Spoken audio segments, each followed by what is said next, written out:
Maagizo yangu mimi hayahitaji baraza la mashehe mkoa. Maagizo yangu mimi hayahitaji halmashauri wala mwenyekiti wa halmashauri. Na maagizo yangu mimi kwa mujibu wa katiba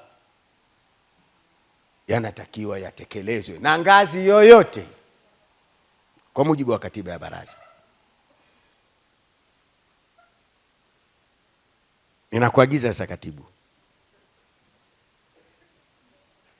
Wanayesema katibu kasimamishwa, mimi sijui. Sina barua ya katibu kusimamishwa. Ninao barua ya uteuzi wa katibu. Na ataendelea kushika nafasi hiyo mpaka pale takapojuilishwa kwamba huyo sio katibu, anakwenda sehemu nyingine na letewa katibu mwingine. Lakini nitaendelea kufanya kazi na matamko nitatoa kwa niaba ya Waislamu mkoa wa Singida, kwa sababu ndio msemaji mkuu wa Waislamu katika mkoa wa Singida.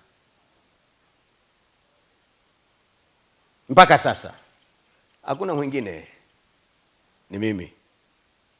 Kama kuna anaye yupo anayeota ndoto za mchana, basi aendelee kuota, kama ambavyo fisi anapotazama mkono anautamani mkono wa mwendaji, anafikiri utaanguka sasa hivi, anakwenda, basi aendelee kuota, kwa sababu nafasi zetu hizi tunawekwa kwa mujibu wa taratibu na tunaondolewa kwa mujibu wa taratibu. Tuondolewi tu kwa sababu ya watu watatu, wanne, watano hawakutaki, au kwa sababu tu ya mtu anakitaka hicho kiti, yani apate usingizi mpaka aje akae kwenye hicho kiti. Halafu wamesoma, wanajua maneno ya Mtume sallallahu alaihi wasallam, lau ijtamaa an-nas, lau watu wajikusanye, hadi ya kujikusanya, an yadhuruk, ili wakudhuru, la yadhuruk, hawatokudhuru isipokuwa kile ambacho Mungu amekifanya. Nyie jikusanyeni. Allah keshasema, ndugu yangu, kuwa ndio mstahiki mea ndani ya miaka 5. Nyie jikusanyeni. Usiku msilale na wake zenu wanapiga wanja huko wanakusubirini. Nyie mpo kwenye vikao vya kujadiliana mea tunamtoaje, mpaka mnarudi huko mnakuta lipstiki mdomoni huko ishachoka, mke kalala, poda usoni ishachakafuka, mlichofanya hakuna, na mea bado yupo tu pale pale. Ni kwamba mnapoteza tu wakati wenu maskini, na mnapoteza mapenzi na wake zenu. Mzee yuko wapi saizi? Kumbe yupo kwenye vikao vya majungu, kuna fitna.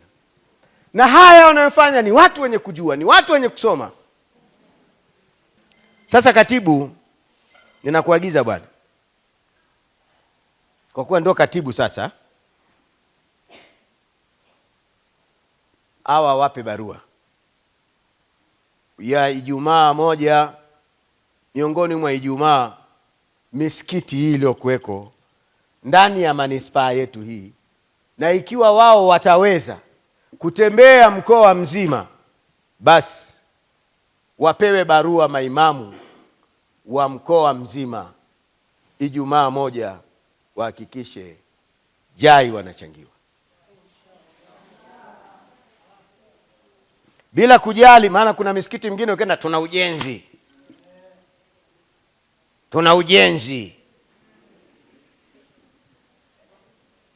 na watakao kutana na changamoto hiyo, naomba taarifa hiyo mimi nisipate.